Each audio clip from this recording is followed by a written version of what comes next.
Satish Kumar, BR जन सेवा foundation अध्यक्ष।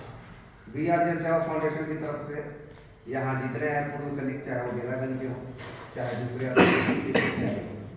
सब लोगों को सबसे पहले सादर अभिनंदन करता हूँ, स्वागत करता हूँ, नमस्कार करता हूँ। जैसा कि आप सब लोग को पता है, सब लोगों ने बोल ही दिया, वास्तविक बातें जो है वही। लेकिन उसके पहले बहुत लोग हैं जिनको संगठन के बारे में नहीं पता है, तो इसका मैं एक इंट्रोडक्शन देना चाहूँगा। लेकिन उससे पहले मैं एक चीज़ याद दिला देना चाहता हूँ। शायद हमारे दोस्त भाई लोग अपने समस्याओं में इतने उलझ गए कि शायद उनको ध्यान नहीं रहा। आज 15 दिसंबर है और कल 16 दिसंबर विजय दिवस। अगर आप सब लोगों को ध्यान में होगा तो अच्छी बात है, नहीं तो मैं जरूर याद दिला देना चाहता हूँ। कल 16 दिसंबर विजय दिवस हमारे भारत में बहुत गर्व से मनाया जाता है। हालांकि नहीं कर पाए किसी खास रीजन की वजह से, लेकिन 15 तारीख को जो आज हम लोग ये संगठन का सम्मेलन कर रहे हैं, तो सब लोगों को अवगत होना चाहिए कि 16 दिसंबर का जो विजय दिवस मनाया जाता है, ये 1971 का जो हम लोग का लड़ाई हुआ था पाकिस्तान के साथ, जिसमें हम लोगों ने पाकिस्तान को दूर चटाया था। और उसी दिन पाकिस्तान से पूर्वी पाकिस्तान अलग हुआ था और बांग्लादेश का निकाला गया। और ये जो शुभ कार्य था बांग्लादेश का निर्माण का, नव निर्माण का, राष्ट्र निर्माण का, ये हमारे भारत से ही शुरू हुआ। तो मेरी सब लोगों को सबसे पहले एक आदर और रिक्वेस्ट रहेगा कि 16 दिसंबर विजय दिवस के अवसर पर इसके कई सारे चरणबद्ध किए, जिसमें हम लोगों ने सबसे पहले मैं बताना चाहूँगा कि BR जन सेवा फाउंडेशन का हमारा उद्देश्य क्या है, जो सब लोग बैनर के ऊपर देख रहे हैं। लेकिन गीता में तो सब कुछ लिखा है, लेकिन पढ़ता कोई नहीं, और अगर पढ़ता है तो उसे कोई समझता नहीं। हो सकता है बहुत लोगों ने पॉम्पलेट पढ़ा होगा, लेकिन उसको गहराइयों से नहीं समझा होगा। तो मैं उसको कुछ विश्लेषण करके बताना चाहूँगा कि BR जन सेवा फाउंडेशन एक व्यक्तिगत बिहार का संकल्प लेकर चला है। इसमें केवल पूर्व सैनिकों के लिए ही नहीं, हमारे समाज के लिए भी कार्य किया जाएगा। इसमें केवल अभी वर्तमान में पूर्व सैनिक चल रहे हैं उन्हीं को नहीं देखा जाएगा, जो आने वाले भविष्य में जो हमारे पूर्व सैनिक होंगे उनके, पूर्व सैनिक के परिवार के लिए, उनके बच्चों के लिए, और समाज को, समाज की धारणा को, समाज में चल रही कुरीतियों को, इन सब के ऊपर ध्यान देते हुए तब हमें विकसित बिहार का निर्माण करना है। ऐसा नहीं कोई अगर एक घर विकसित हो गया तो उसको विकसित बिहार नहीं कहा। विकसित बिहार का मतलब है कि हर घर, हर परिवार विकसित होना चाहिए। तो हमारा उद्देश्य बिल्कुल क्लियर है कि BR जन सेवा फाउंडेशन वर्तमान में पूर्व सैनिक, भविष्य में पूर्व सैनिक, या हमारे भूत में जो भी पूर्व सैनिक हैं हमारे से पहले, उन सब के मान सम्मान और हक के लिए उस हद तक जाने को तैयार है जिसकी वो कल्पना करते हैं, चाहे वो सरकार के खिलाफ प्रदर्शन करना या फिर किसी भी सिविलियन जितनी भी गतिविधियां हैं उसमें हमारे को कूदना पड़े, या हमारे साथ जो कंपनियां गलत कर रही हैं।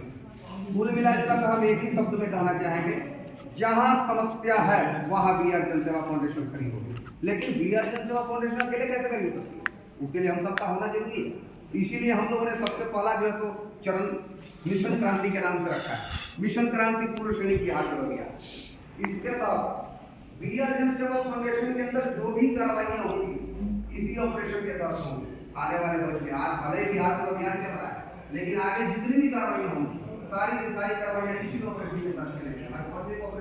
ऑपरेशन का नाम दिया है, तो ये ऑपरेशन का नाम दिया हुआ है। हाँ, अब चाहे के अंदर बिहार का अभियान के लिए या आगे जाके जो भावना को करते हैं या जो भी कार्रवाई मुझे नहीं लगता कि होगा। मैं जहाँ था वहाँ अपने वीर के लिए भी मना करता था, फिर भी लोग गए, क्योंकि बेरोजगारी है। बेरोजगारी इस कदर बढ़ चुकी है कि लोगों को जाना ही पड़ेगा। गए, मजबूरन क्या है, वो 4 साल बाद आएंगे, वो भी बेरोजगार, हमारे जैसा बाप भी बेरोजगार, हमारा बेटा भी बेरोजगार। तो कुल मिला जुला के हम लोग को संगठित होना पड़ेगा और समाज में भी जागरूकता पैदा करनी पड़ेगी, ताकि समाज भी हमारे साथ मिल सके। कोई एक वर्ग मिलकर विकसित बिहार का निर्माण नहीं कर सकता। अगर केवल फौजी वर्ग मिल जाए, सिविलियन अलग मिल जाए, जातिवाद करने लगे, धर्मवाद करने लगे, संभव नहीं है। तो इसलिए सब लोग को एकजुट होना पड़ेगा। अभी अपने बिहार में जो समस्याएं चल रही हैं, बिहार के बाहर जितनी स्टेट है उसमें अगर देखा जाए तो सरकारी जितनी भी नौकरियां आ रही है, स्टेट गवर्नमेंट की बात कर रहा हूँ, हर जगह 10%, 15%, 20% कुछ ना कुछ कोटा दिया हुआ है।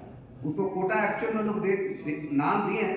मैं इस कोटा नाम को शुरू से ही खारिज किया कि 10% या 15% या 20% कोटा नहीं बोलना चाहिए। ये हमारा सैनिक सम्मान है, इसलिए इसका नाम कोटा होना ही नहीं चाहिए। इसको सीधा साफ नाम सैनिक सम्मान। हमारा अगर 20% है तो 20% सैनिक सम्मान है। अगर हमारे पूर्वजों ने या और भी जितनी भी राजनीतिज्ञ थे जिन्होंने अगर ये प्रावधान रखा था तो सैनिक को सम्मान देने के लिए रखा था। ये कोटा देकर आप उससे बेइज्जती होगी। तो बिहार सरकार में ये प्रावधान नहीं है। अगर आप संविदा नौकरियों को लेकर चले तो चाहे आपका 112 हो, चाहे सैप की नौकरियां हो, इनमें जितनी खामियां हैं, अगर सारे लोग एक हो जाए तो इन खामियों के ऊपर हम लोग जो है आगे बढ़ सकते हैं, काम कर सकते हैं। बीएमपी 16 बिहार में इतने दिनों से एक्टिव है, लेकिन अभी पिछले 10 सालों से 12 सालों से बिल्कुल डीएक्टिव हो चुकी है। उसकी कोई वैकेंसी नहीं निकल रही, लेकिन इसके बारे में कोई नहीं सोच रहा है। हर कोई अपने बारे में सोच रहा है। तो हम लोगों को ये सोच के चलना होगा कि जब तक हम पूर्व सैनिक एक नहीं होते हैं, चाहे वो सैप वाले हो, चाहे 112 वाले हो, चाहे कहीं भी किसी भी कंपनी में काम कर रहे हो, हर कंपनी में ही फौजी के साथ प्रताड़ना हो रही है। मैं उसकी कहानी बाद में बताऊंगा, लेकिन उसके पहले इसके ऊपर गौर जरूर कराना चाहूंगा सब लोगों को कि जो ये 3 मुख्य उद्देश्य तो सबके ऊपर हम लोगों ने लिखा है, इसके ऊपर हर समाज को सोच के चलना होगा। ठीक है, पहले अपने वर्ग को सुधारिए। कहते हैं ना कि जब तक अपना घर मजबूत उनके लिए रोजगार की व्यवस्था किया जाए और समाज में परिवर्तन लाने के लिए, समाज को विकसित करने के लिए स्कूल खोले जाए, जिससे कि सामाजिक व्यवस्था सुधर सके, स्वास्थ्य सुधर सके, बच्चों का एजुकेशन सुधर सके। तो इन सब चीज़ों को ध्यान में रखते हुए आगे चला गया है।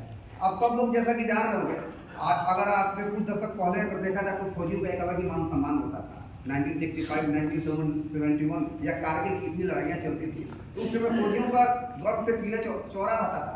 लेकिन आज के डेट में फौजियों का गर्व से सीना चौड़ा नहीं है, उल्टा बिगड़ गया है। कारण न समाज में हमारी मान प्रतिष्ठा है, ना ही सरकार में हमारी मान प्रतिष्ठा है, और ना ही प्रशासन में हमारी मान सम्मान है। कहीं हमारा मान सम्मान है, हर जगह हमारा मान सम्मान धूमिल हो गया है। तो इसको बनाने के लिए हम सब लोगों को एकजुट होना पड़ेगा और हमारे उद्देश्यों के साथ चलना पड़ेगा। हम लोगों ने बिल्कुल क्लियर हर जगह बता रखा है कि अगर समाज में अपना मान सम्मान और हक चाहिए तो सब लोग को एक होना ही पड़ेगा। आज के डेट में कोई सही नहीं है। बैंक अपना फंड दिखाता है, हम एजुकेशन लोन दे रहे हैं, हम होम लोन दे रहे हैं। क्या लोन दे रहे हो? जो आज़ादी के टाइम में जमींदारी प्रथा चल रही थी, मैं बोलता हूँ ये बैंक नहीं, ये जमींदार प्रथा है। जमींदार को क्या करते थे? कमजोर वर्ग को पैसा देना और उसके बदले में उनके जमीन को लेना, क्योंकि उनको पता है ये मजदूर है, ये समय से पैसा तो देगा नहीं, तो पैसा नहीं देगा तो उसके बदले में जमीन लेंगे, उसकी जमीन को हड़प देते थे। आज बैंकें क्या कर रही है? यही कर रही है। एजुकेशन लोन के नाम पर आपको पैसा दे रही है, घर बनाने के लिए जो है तो होम लोन दे रही है। बहुत लोग ऐसे होंगे जो बच्ची की शादी के लिए पैसे ले रहे होंगे। तो हमारा कहने का थॉट बिल्कुल क्लियर है कि वी आर जन सेवा फाउंडेशन इस फोकस को लेकर चल रही है कि अगर हमारा संगठन मजबूत हो जाता है तो आने वाले भविष्य में किसी फौजी को बैंक तक नहीं जाने देंगे। बैंक में हम पैसा जमा करते हैं, हमारे को तुम जो तो 8%, 7% देते हो, और जब तुमसे हम लेने जाते हैं तो तुम हमसे 15% लेते हो। ये कहाँ का न्याय है? तो कुल मिला जुला कर हर स्तर पे हम लोग के साथ छेड़छाड़ हो रहा है। हमारे मान सम्मान के साथ भी हो रहा है और हमारे फाइनेंशियल भी हमारे को नुकसान दिया जा रहा है। इसमें केवल हम ही नहीं है, सिविलियन लोग भी हैं। आज अगर सिविलियन लोग यहाँ आए होते तो शायद उनको भी मैं वो आईना दिखाता कि बैंक किसी भी हद तक सही नहीं है। अभी पहले एसबीआई में लोग, अभी पुलिस वाले का आपने सुना होगा कि पहले एसबीआई से सैलरी चलता था, अभी बैंक ऑफ बड़ौदा से चल रहा है। अंतर कहीं नहीं।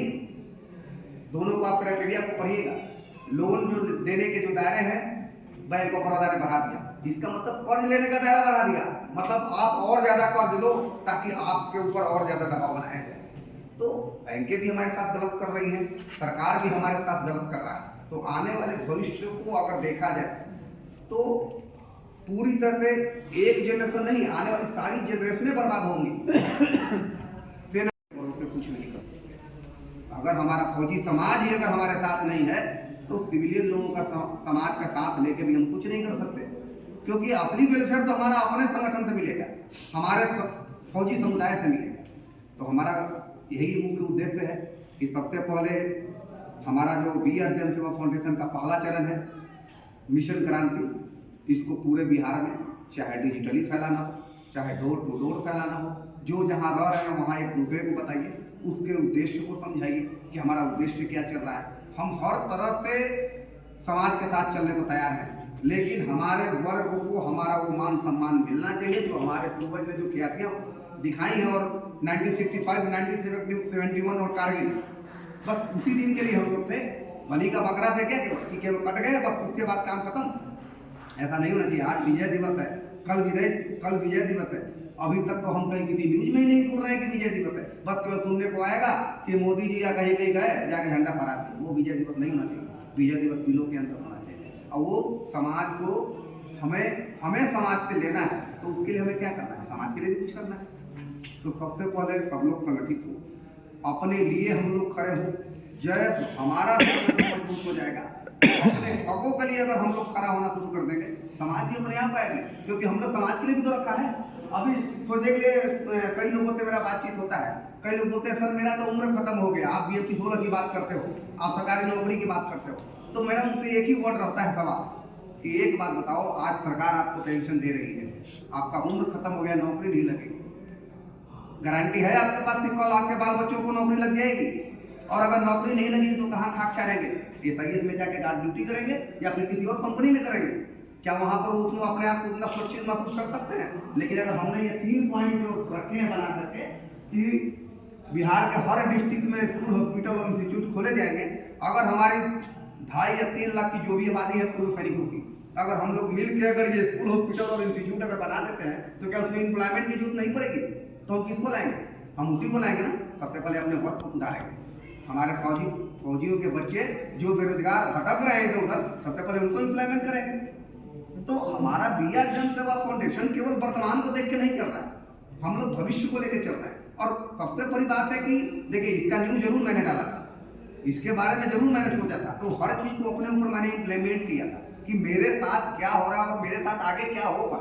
अगर मेरा एक बच्चा है, मेरी एक लड़का है, एक लड़की है, मैं बोलता हूँ अगर कल मेरे लड़के को कहीं नौकरी नहीं मिलता है तो वो भी मेरी तरह बदल भटकेगा। लेकिन अगर उसके सामने अगर ये स्कूल और हॉस्पिटल और इंस्टीट्यूट खुले रहेंगे BR जन सेवा फाउंडेशन के, तो क्या उसको भागने की जरूरत है? कहीं नहीं। आप में से किसी के पास आएगा, बोलेगा चाचा हमारी काबिलियत को टेस्ट करो, हमारे को अपने यहाँ रखो। क्यों? उसको भी तो सैलरी मिलेगी, वो फ्री में तो रहेगा नहीं। अरे जब हम फ्री में नहीं कर रहे हैं तो वो क्यों फ्री में नौकरी करेगा? हम भी फ्री में नहीं कर रहे हैं, कोई एहसान नहीं कर रहा है।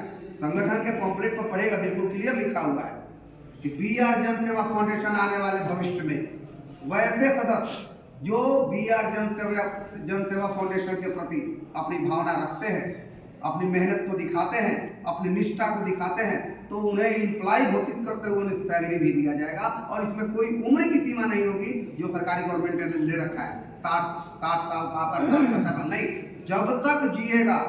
क्योंकि देखिए, संगठन एक ऐसा जगह है, इसे नौकरी ना समझे, संगठन एक ऐसा जगह है जहाँ पर मार्गदर्शन बहुत सारा चीज होता है।